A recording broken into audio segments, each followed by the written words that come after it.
जितना जितना विश्वास, जितना जितना भरोसा, जितना जितना दृढ़ता, जितना जितना विश्वास, जितना जितना भरोसा, जितनी जितनी दृढ़ता आपकी और हमारी जिंदगी में आएगा, उतना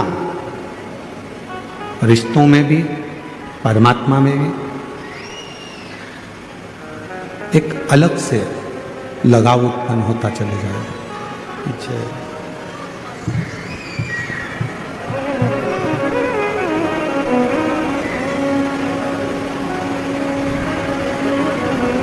शिव महापुराण की कथा कहती है, भगवान शंकर का चरित्र कहता है, शिव तत्व कहता है। परमात्मा की भक्ति हो, चाहे रिश्तेदारी हो, चाहे हमारे कोई संबंध हो, चाहे कोई हमारा मित्र हो, सखा हो, दोस्त हो,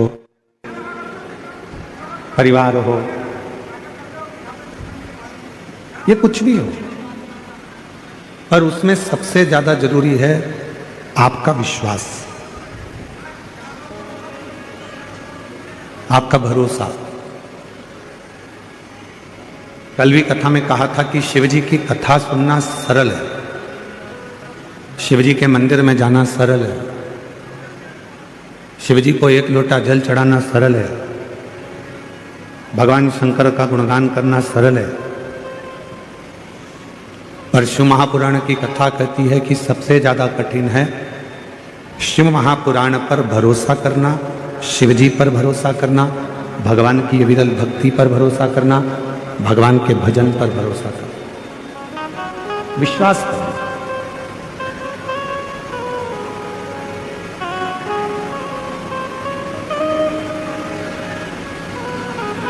आपका भरोसा कितना है?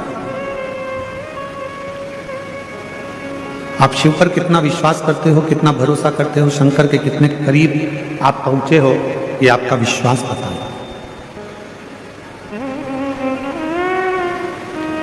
एक कथा शिव महापुराण की बड़ी सुंदर है। माता पार्वती जी अपना घर छोड़कर अपनी सहेलियों के साथ में, सखियों के साथ में एक पर्वत की कंदरा में, गुफा में प्रवेश कर गए और उसी में माता पार्वती बैठकर शिव जी की साधना करने लगे, भगवान शंकर की भक्ति करने लगे। पहले तप करा, साधना करी, ध्यान लगाया। जब ये सब कुछ कर लिया, फिर माता पार्वती जी ने बेल के पान को, बेल के पत्र को, बेलपत्र को खाना प्रारंभ किया। फिर माता पार्वती जी ने बेल का पान, बेल का पत्ता खाना प्रारंभ किया।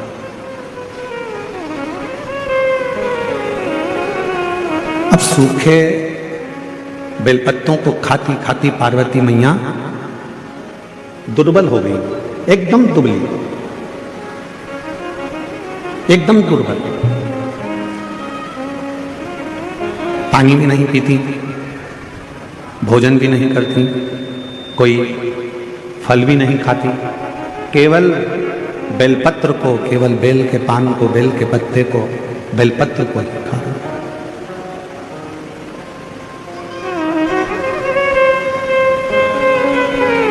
शरीर में उनका पूरा शाम हो गया, काला पड़ गया। और जब शरीर पूरा शाम कलर का हो गया, काला पड़ गया, सांवरा हो गया, शाम कलर का हो गया, तब मेरे देवाधिदेव महादेव उनकी परीक्षा लेने के लिए, थोड़ा ध्यान लगाना कथा में। और शिव जी उनकी परीक्षा लेने के लिए गए और भगवान शंकर ने जाकर कहा, पार्वती तुम शिव की आराधना कर रही हो, भगवान शंकर की साधना कर रही हो, शिव को भज रही हो, पर देवादिदेव महादेव तो कितने सुंदर हैं।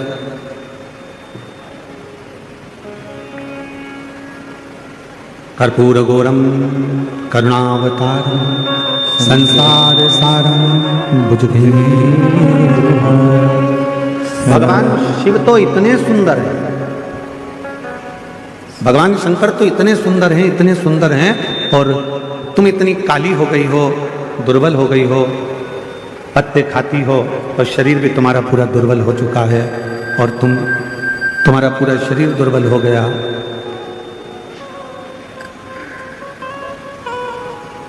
और तुम्हारा शरीर पूरा दुर्बल हो गया, शरीर काला भी हो गया, दुर्बल भी हो गया। अब ये बताओ कि शिवजी तुमसे शादी करें तो करें कैसे? भगवान देवादिदेव महादेव तुमको ब्याहें तो ब्याहें कैसे? कहां वो इतने गोरे और कहां तुम इतनी काली? कर्पूर गौरम करुणा संसार सारम भुजगेन्द्र सदा वसन्तं हृदयारविन्दे भवं भवानी सहितं। अब शिवजी तो इतने गोरे हैं, भगवान शंकर तो इतने गोरे हैं, और पार्वती तुम काली हो, कृष्ण वर्ण हो गया तुम्हारा, दुर्बल हो गई तुम, इतनी दुर्बल हो गई तुम, कैसे शिवजी तुमसे ब्याहेंगे?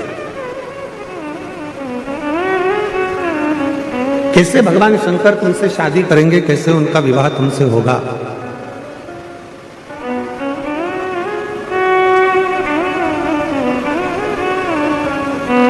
पार्वती जी ने हाथ जोड़े, जो देवादिदेव महादेव आए थे रूप बदल कर, स्वरूप बदल कर, पार्वती जी ने उनके हाथ जोड़े, और हाथ जोड़कर माता पार्वती जी बोली कि प्रभु,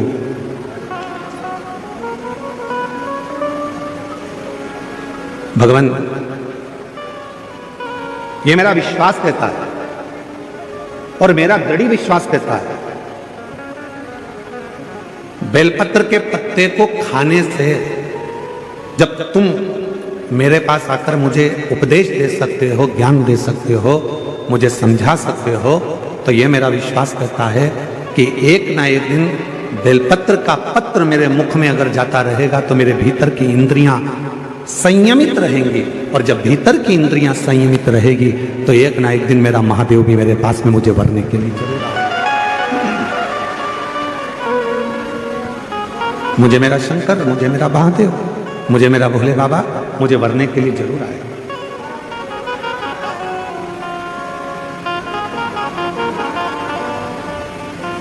शिव महापुराण की उमा संहिता कहती है, शंकर जी पे चढ़ा हुआ जल का आचमन, शिव जी पे चढ़े हुए जल का प्रोक्षण,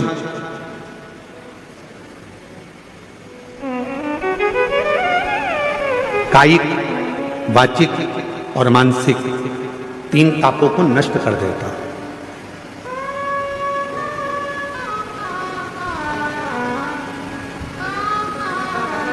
तीन तापों को मिटा देता है, चाहे वो कायिक हो, चाहे वो वाचिक हो, चाहे वो मानसिक।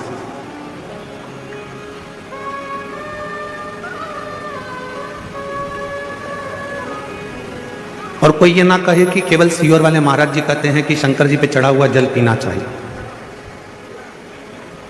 हम आप सबसे कहेंगे, जितने आस्था चैनल पर सुन रहे हैं, जितने तीनों पंडालों में और पंडालों के बाहर जितने भक्त बैठे हैं, पीछे गेट के बाहर, इधर वहां जहां तहां भक्त बैठे हैं, उन सबसे एक बात कहेंगे, आप हमारी बात पर भरोसा मत करो, आप तो गीता प्रेस गोरखपुर की शिव महापुराण लेकर आओ और उस शिव महापुराणों को घर पर एक बार पढ़कर देखो। उसमें आपको मिलेगा कि शंकर जी पे चढ़े हुए जल का जो आचमन कर लेता है वो फिर संसार सागर में जन्म नहीं लेता, उसकी मुक्ति हो जाती है, मोक्ष।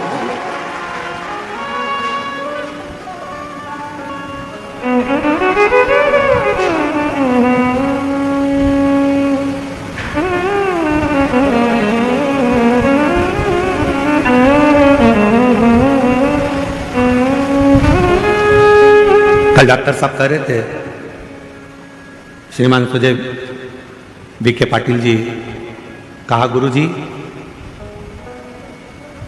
जब पंडाल वाले को फोन किया गया और पंडाल वाले से कहा गया कि 5 लाख लोग एक साथ बैठ जाएं, ऐसा पंडाल बनाना है, तो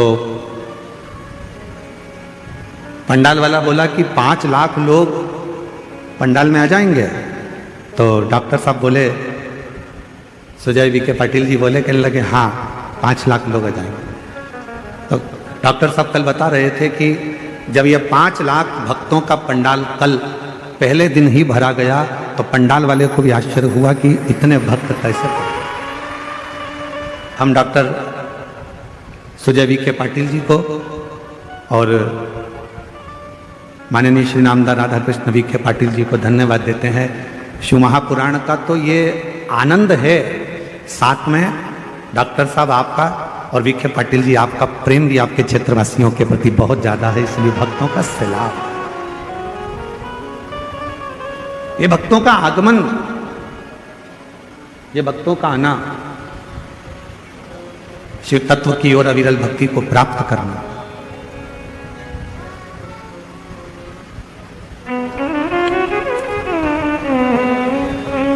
तुमरुका जी ने तो चंचुला देवी को कहा था कि चंचुला, शिव महापुराण की जो कथा है, शिव महापुराण की जो कथा है, ये कथा भी शिव को चढ़ा हुआ जल है, भगवान शंकर को समर्पित किया हुआ जल है। बाहर का रिटर्न आ रहा है पूरा चौंगों का।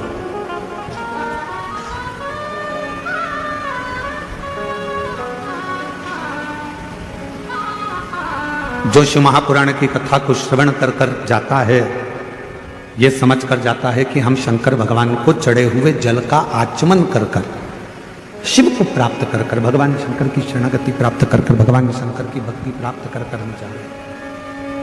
ये प्रेशर बढ़ाओ ना यहाँ का मंच का। हम शिव की अविरल भक्ति को प्राप्त कर कर जाते हैं।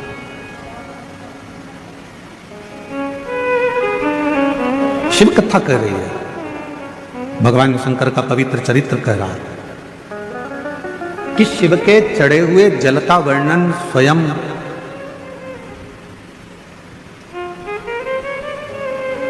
यमराज की जो धर्मपत्नी है, यमराज की जो धर्मपत्नी है जिसका नाम है धुमोरना। क्या नाम है उसका? धुमोरना। फिर से बोलो आप लोग, आवाज नहीं आई, डबल से बोलो, धुमोरना। ये यमराज की धर्मपत्नी, ये यमराज की धर्मपत्नी धुमोरना, धुमोरना। और यमराज की धर्मपत्नी धुमोरना ये जल के महत्व को एक बार स्वयं ने, धुमोरना ने पूछा था।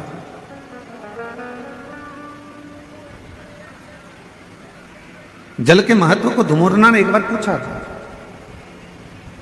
शिव महापुराण की कथा कहती है कि एक बार धुमोरना ने शंभु शरणे पड़ी मांगू दुख काटो दया करी ने दर्शन आपो, शंभु शरणे पड़ी मांगू घड़ी दुख काटो दया करी ने दर्शन आपो। धुमोरना ने एक बार देखा यमराज की साक्षी में भैंसे को।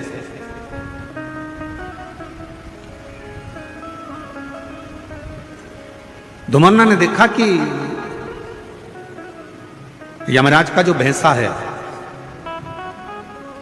यमराज जिस पर बैठते हैं भैंसा, क्या नाम है उस भैंसे का जिस पे यमराज बैठते हैं?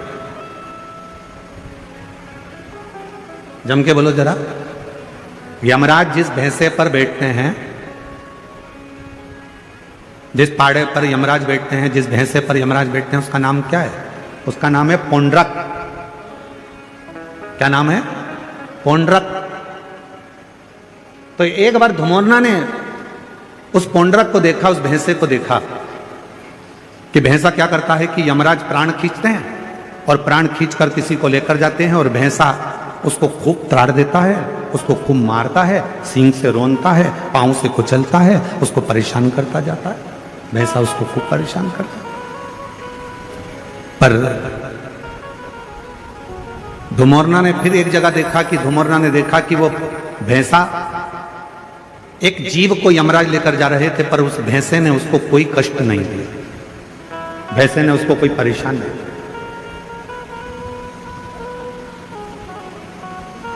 अब किसी को तो भैंसा मारता था और किसी को नहीं मारता था, किसी को कष्ट देता था, किसी को नहीं देता था। धुमोरना के मन में यमराज की धर्मपत्नी के मन में यह बात अड़ गई और यमराज की धर्मपत्नी के मन में यह बात अड़ी और यमराज की धर्मपत्नी ने विचार करा आखिर ये हो क्या रहा। जब यम की आज्ञा है कि कष्ट देना है तो देना चाहिए, फिर ये भैंसा किसी को कष्ट देता है, किसी को नहीं देता है, किसी को अच्छा रखता है, किसी को बुरा रखता है, आखिर ऐसा हो क्यों रहा।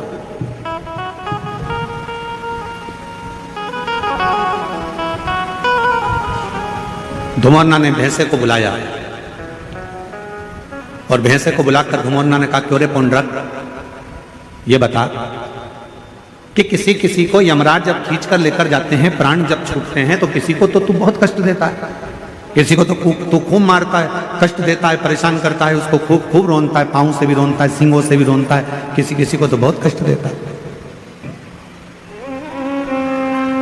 धुमोरना बोली कि पुंडरक भैंसे, और किसी किसी को तू मारता ही नहीं है, कष्ट भी नहीं देता, आखिर ऐसा क्यों, किस लिए। तो भैंसे ने कहा धुमोरना से, माता जी जब भगवान देवादिदेव महादेव का रुद्र अवतार हुआ,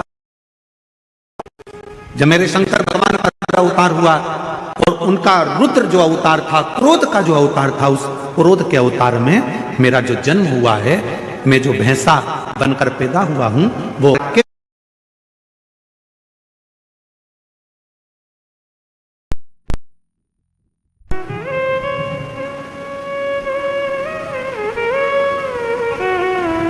और मेरा जन्म हुआ रुद्र की जंघा से। जब मेरा जन्म हो गया रुद्र की जंघा से, तो मैं समझ नहीं पाया कि मैं कहां जाऊंगा। तब देवादिदेव महादेव ने कृपा कर कर मुझे यमराज को दे दिया और मैं यमराज का सेवक बन गया। यमराज ने कहा कि तुम यदि मेरे पास में रहोगे तो मेरी आज्ञा का पालन करना पड़ेगा। तो देवादिदेव महादेव जी ने कहा कि यमराज को मैंने तुम्हें दिया है तो तुम्हें इसकी आज्ञा का पालन करना है, तुम आज्ञा का पालन करो। और यमराज की आज्ञा का पालन धुमोरना से भैंसा कहता है कि मैं करने लगा। पर शिवजी ने मुझे कहा कि ए पुंडरक एक बात सुन, तू यमराज का भैंसा जरूर बनेगा, तू यमराज के पास जरूर रहेगा, पर एक काम करना, तुझे मैंने जन्म दिया है, मेरी जंघा से तू उत्पन्न हुआ है। रुद्र कहते हैं यदि कोई संसार का मनुष्य, पशु, पक्षी, जानवर, जलचर, थलचर, कोई मानव, उसके शरीर में अगर शिवलिंग पर चढ़ा हुआ जल, शंकर का चढ़ा हुआ जल यदि उसके शरीर पर कहीं लगा हो या उसके मुख में शंकर का चढ़ा हुआ जल पड़ा हो, तो उसे तू त्राण मत देना, उसे कष्ट मत देना, उसको सीधे मार्ग से लेकर, उसको तू त्राण मत देना, उसको तू कष्ट मत देना, उसको तू सीधे मार्ग से लेकर, उसको तू परेशान मत करना। पुंडरक भैंसे ने वचन दे दिया देवादिदेव महादेव को कि मैं वचन देता हूं रुद्रदेव, ये मेरा वचन है, जिसके मुख में शिव का चढ़ा हुआ जल होगा, जिसके शरीर पर शंकर का चढ़ा हुआ जल छीटा गया होगा, उसको ना यमराज परेशान करेगा ना ये भैंसा परेशान करेगा, वो सीधे कैलाश धाम की ओर चलेगा। अब हम आपसे पूछें, उत्तर दीजिएगा जरा। जितनी मेरी शिरडी की जीजियां बैठी हैं, जितने मेरे जीजा बैठे हैं, सब उत्तर देंगे। मरने वाले व्यक्ति के मुख में कौन सी पवित्र नदी का जल दिया जाता है? जम के बोलो जरा। गंगा का। तुरंत जाओ जल्दी से गंगा का जल इसके मुख में डाल दो। कभी किसी ने पूछा अपने पूर्वजों से, अपने बुजुर्गों से कि मरने वाले के मुख में गंगा जल क्यों दिया जाता है? कभी किसी पवित्र व्यक्ति से पूछा कि मरने वाला व्यक्ति का जब उसको जब शमशान ले जाया जाता है तो उसके शरीर को गंगा जल डालकर पानी से नहलाया जाता है, साफ करा जाता है? कभी किसी ने अपने बुजुर्गों से पूछा कि मरने वाले के मुख में गंगा जल क्यों देते हैं? मरने वाले के मुख में गंगा जल क्यों दिया जाता है? मरने वाले के ऊपर गंगा जल का प्रोक्षण क्यों करा जाता है? गंगा जल क्यों छीटा जाता है? उसका एक कारण, रुद्रदेव ने जिस भैंसे पर यमराज बैठते हैं वो पौंड्रक भैंसा, रुद्रदेव ने उस भैंसे को कहा था अगर किसी के शरीर पर शिव का चढ़ा हुआ जल हो या मुख में शंकर का जल हो तो उसको तू यम की कैद मत देना। गंगा जल कहाँ चढ़ा है? शंकर की जटा पर। तो गंगा का जल कहाँ से निकलता है? शिव की जटा से। तो शंकर का चढ़ा हुआ जल ही गंगा जल है। इसलिए जब गंगा जल किसी को दे दिया जाता है, उसके शरीर में गिर जाता है, उसके मुख में पड़ जाता है, फिर वो त्राण नहीं भोगता है, उसे कष्ट नहीं, उसे परेशानी नहीं।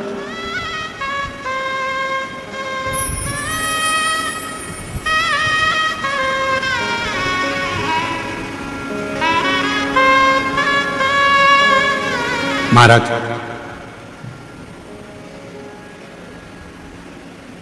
पहले ऐसा नियम था, अब आजकल तो बहुत सारे नियम बदल गए।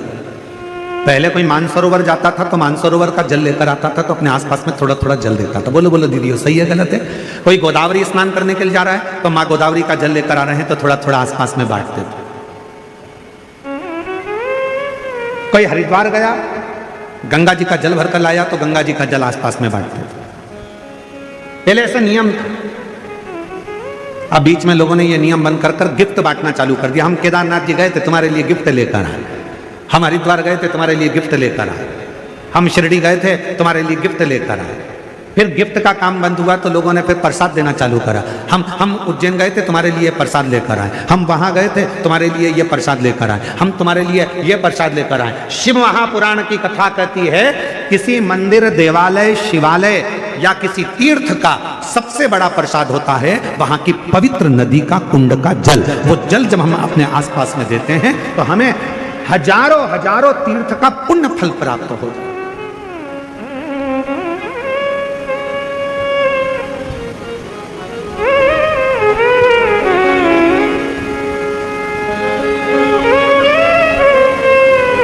का जो जल है वो सबसे ज्यादा पवित्र है। कहां गए थे भैया? हरिद्वार गए थे, क्या लेकर आए? प्रसाद नहीं लाए। फिर कहां गए थे भैया? बद्रीनाथ गए थे, क्या लेकर आए? तो कहा हम कुछ लेकर नहीं आए, हम तो केवल थोड़ा सा माँ अलकनंदा का जल लेकर आए। हम कहां गए थे? यमुनोत्री, हम यमुना जी का थोड़ा सा जल लेकर आए। हम कहां गए थे? नासिक, त्र्यंबक, हम गोदावरी माँ का जल लेकर आए। हम कहां गए थे? तो ओमकारेश्वर, हम माँ नर्मदा का जल लेकर आए। हम कहां गए थे? उज्जैन महाकाल, क्या लाए? थोड़ा सा क्षिप्रा महारानी का जल लेकर आए। हम कहां गए थे? प्रयागराज, क्या लाए? त्रिवेणी का जल लेकर आए। उस जल की महत्वता, पर लोगों ने उस जल की महत्वता को कम कर दिया। कहां गए थे? मानसरोवर, क्या लेकर आए? शिव जी का मानसरोवर का जल लेकर आए। थोड़ा थोड़ा सा जल, भले एक बूंद दिया जाए, पर वो जल में दूसरा जल मिलाकर उस जल को जब वितरण किया जाता है तो शास्त्र कहता है जो मानसरोवर नहीं गया, जो उज्जैन नहीं गया, जो हरिद्वार नहीं गया, जो काशी नहीं गया, जो त्र्यंबक नहीं गया, अगर वहां का जल, पवित्र नदी का जल, कुंड का जल यदि हमारे घर में आ जाता है, हम भले उस स्थान पर नहीं गए, पर वो जल का जब हम प्रोक्षण करते हैं, आचमन करते हैं, तो हमें उसी तीर्थ का पूरा पुण्य फल उसी क्षण प्राप्त हो जाता है। अब आजकल का जमाना थोड़ा दिखावे का हो गया, तो लोग कहते कहाँ गए थे साहब? तो कहा हम यहाँ गए थे, हम वहाँ से गिफ्ट लेकर आए। हम शिरडी गए थे, वहाँ से तुम्हारे लिए गिफ्ट लाए। हम वहाँ त्र्यंबक गए थे, गिफ्ट लाए। उज्जैन गए थे, गिफ्ट लाए। गिफ्ट नहीं,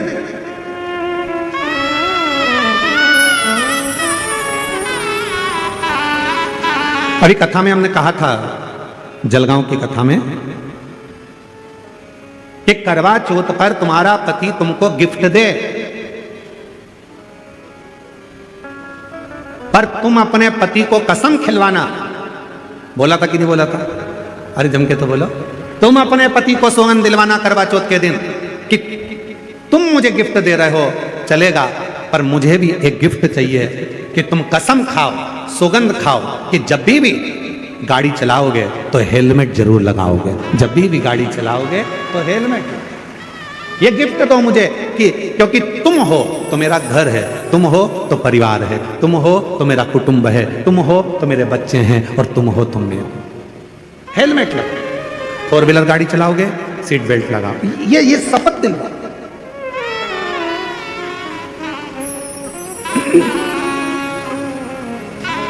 और मैंने तेरे ही भरोसे बाबा, तेरे ही भरोसे हवा बिच उड़ती जावांगी बाबा, डोर हथो छड़ी में कटी जावांगी। भोले मैं तेरी पतन, शंभो मैं तेरी पतन, हवा बिच उड़ती जावांगी बाबा, डोर हथो छड़ी में कटी जावांगी। भोले मैं तेरी पतन, शंभो मैं तेरी पतन। सबसे बड़ा गिफ्ट है, सबसे बड़ा दान है तीर्थ का जल जो तुम लेकर आए हो, वो तीर्थ के जल को सबको दे।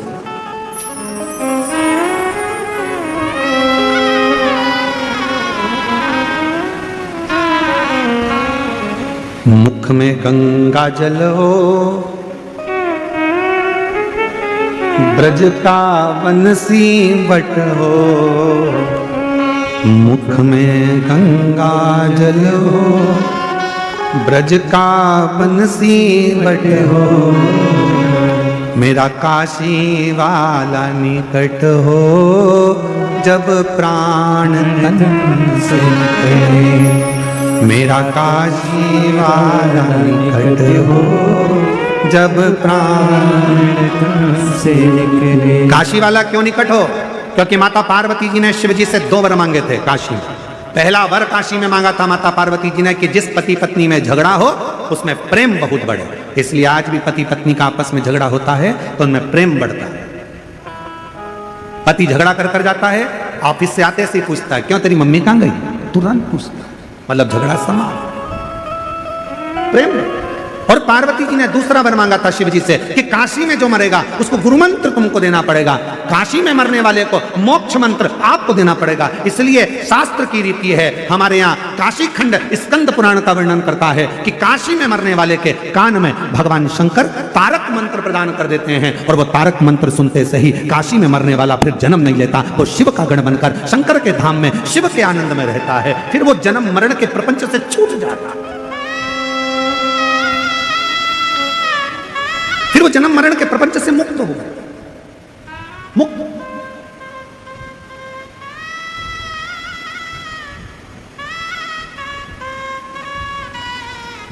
शिव महापुराण का काशी खंड कहता है, ध्यान, स्कंद पुराण का काशी खंड कहता है, कभी योग लगे तो स्कंद पुराण के काशी खंड को पढ़िएगा। मैं माननीय पाटिल साहब को बहुत बहुत इसके लिए धन्यवाद दूंगा, माननीय नामदास राधा कृष्ण वी.के. पाटिल जी को, डॉक्टर सुजय वी.के. पाटिल जी को मैं इस चीज के लिए धन्यवाद दूंगा कि काशी खंड में, स्कंद पुराण के काशी खंड में लिखा है, जो कार्तिक के महीने में भगवान शंकर की अविरल भक्ति करता है, जो कार्तिक के महीने में शिव महापुराण की कथा यदि एक बार भी श्रवण कर लेता है, उसको सहस्त्र अश्वमेध यज्ञ का फल तुरंत प्राप्त हो जाता है। मैं पाटिल परिवार को धन्यवाद इसलिए दूंगा कि उन्होंने कार्तिक महीने में ये शिव महापुराण की कथा शिरडी के इस क्षेत्र में कराकर संपूर्ण शिरडी वासियों को अश्वमेध यज्ञ, एक अश्वमेध यज्ञ नहीं, सहस्त्रों, हजारों, लाखों अश्वमेध यज्ञ का फल केवल कार्तिक महीने में ये 5 दिन के शिव महापुराण कराकर उन्होंने सबको प्रदान कर दिया। सब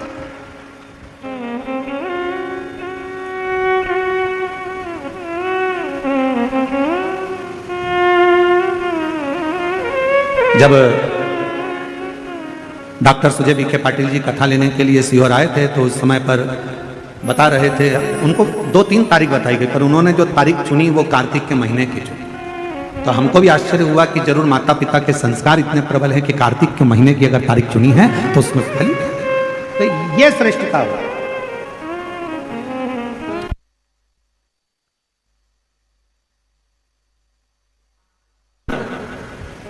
तो हमने जब डॉक्टर सुजय विखे पाटिल जी जब कथा लेकर चले गए तो हमने बाद में आशीष को कहा, हमने कहा जरूर सुजय विखे पाटिल जी ने स्कंद पुराण पढ़ के रखी होगी तो उनको काशी खंड याद होगा कि कार्तिक महीने में कथा सुनने से हजारों यज्ञ का फल प्राप्त होगा।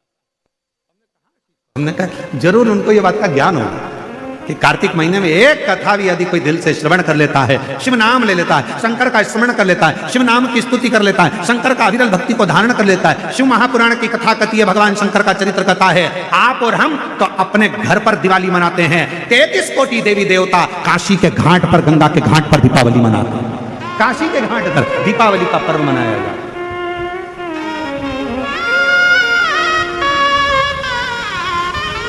शिव धाम में, भगवान शंकर के धाम में, काशी में शंकर के अविरल धाम, हम तो आपसे भी कहेंगे आपके घर के आसपास में जो शंकर का मंदिर हो ना, दीपावली के दिन शंकर के मंदिर में जाकर दीपदान जरूर करना। दीपावली के पर्व पर शिव मंदिर में जाकर उसके आसपास में दीप जरूर लगाना। क्यों? आपको वही फल प्राप्त होगा जो काशी में देवताओं ने दीप जलाकर प्राप्त किया, वही।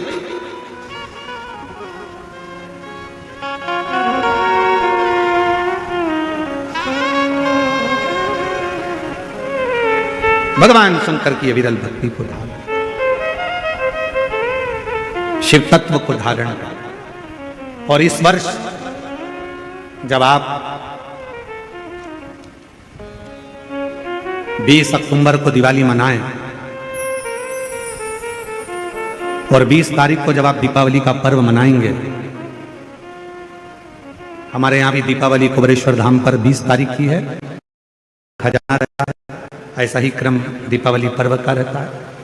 तो 20 तारीख को जब आप दीपावली मनाएं तो इस वर्ष सबको कहूंगा, जितने भी आस्था चैनल पर कथा सुन रहे हैं, जितने फेसबुक यूट्यूब पर कथा श्रवण कर रहे हैं, यदि आपकी जिंदगी में 4 दिन दुकान चल रही है, 4 दिन बंद पड़ी है, व्यापार थोड़े दिन चलता है, थोड़े दिन बंद हो जाता है, आपके विद्रोही, आपके दुश्मन आप पर कहीं ना कहीं से इधर से उधर से वार कर रहे हैं, या आपका लक्ष्य आपको प्राप्त नहीं हो रहा, कोई बहुत मेहनत करता है तो भी लक्ष्य नहीं मिल पा रहा, जहां तक आपको पहुंचना है वहां तक यदि आप नहीं पहुंच पा रहे हैं, तो इस दीपावली पर जब आप 20 तारीख को दीपावली का पर्व मनाएं, तो 20 तारीख को दीपावली के पर्व के दिन शंकर भगवान को स्पर्श कराकर एक बेलपत्र लेकर जरूर अपने घर पर आए और जहां पूजन कर रहे हैं उस बेलपत्र को एक प्लेट में अवश्य रखें, उस पर हल्दी और कुंकू उस पर अवश्य चढ़ाएं। एक चावल का दाना लाल कर, एक चावल का दाना पीला कर उस बेलपत्र पर अवश्य चढ़ाएं और उस बेलपत्र को अपने पास में 1 वर्ष तक संभाल कर रखना।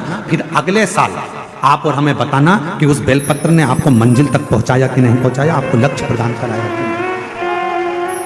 कई लोग रहते हैं, बहुत मेहनत करते हैं, बहुत परिश्रम करते हैं, सब चाहते हैं कि ये व्यक्ति इतने स्थान पर बैठे, इसको ये पद मिलना चाहिए, इसको ये कुर्सी मिलना चाहिए, इसको ये जगह मिलना चाहिए, इसको वहां तक पहुंचना चाहिए, इस व्यक्ति को तो इस पद पर पहुंचना चाहिए पर नहीं पहुंच पाता, इस व्यक्ति को तो वहां तक पहुंचना है पर ये नहीं पहुंच पाता। एक बेलपत्र का प्रयोग कर देते, अगले वर्ष बात करेंगे कि मेरे भोलेनाथ ने आपका हाथ पकड़कर आपको उस मंजिल तक भेजा कि नहीं भेजा।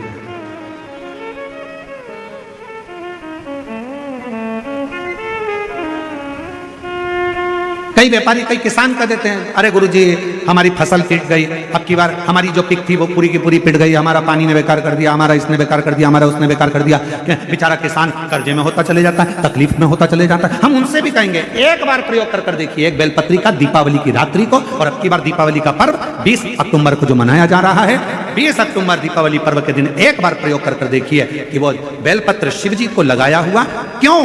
क्योंकि भगवान शंकर ने माता लक्ष्मी को जब भगवान विष्णु को दिया था, क्योंकि माता लक्ष्मी की माँ ख्याति देवी तो लक्ष्मी जी का विवाह शिव जी से करना चाहती थी, पर शंकर जी ने मना कर दिया था कि मैं विवाह नहीं करूंगा, इनको तो नारायण को दे दो। तो लक्ष्मी जी को भगवान शंकर ने जब यहाँ आया तब माता लक्ष्मी ने वर दिया, भगवान शंकर से प्रार्थना करी, आप मुझे आज्ञा करो। शंकर भगवान ने कहा, जिस दिन तुम पृथ्वी पर भ्रमण करने के लिए आओ और जिस स्थान पर बेलपत्र विराजमान हो उस स्थान पर तुम सदा विराजमान हो जाओ। वहां से फिर अभी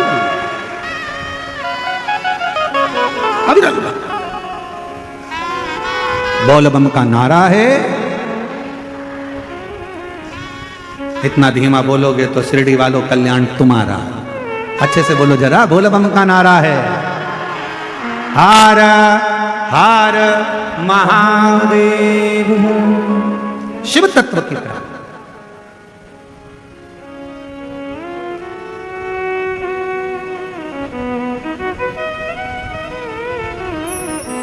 भगवान देवादिदेव महादेव के दरवाजे पर दीप अवश्य लगा। हमारे यहाँ कुबेरेश्वर धाम पर लोग दिवाली मनाने के लिए जब आते हैं, दीपावली पर्व के लिए जब आते हैं, खजाने के लिए जब आते हैं, तो भक्ति के साथ, अविरल भक्ति के साथ शिव तत्व को प्राप्त करने के लिए। और शिव क्या ना दे, भगवान शंकर क्या ना दे। तेरी कृपा बिना न हिले एक भी ले, विश्वास तेरी कृपा से तनु बखान क्या करूं मैं, राखोगे ढेर का चपटी भगोत में खजाना कुबेर का। उसके स्पर्श मात्र राख का हो जाता है, स्पर्श मात्र एक भभूत का हो जाता है, तो वो भस्म भी करोड़ों का धन बन जाती है। वो भस्म,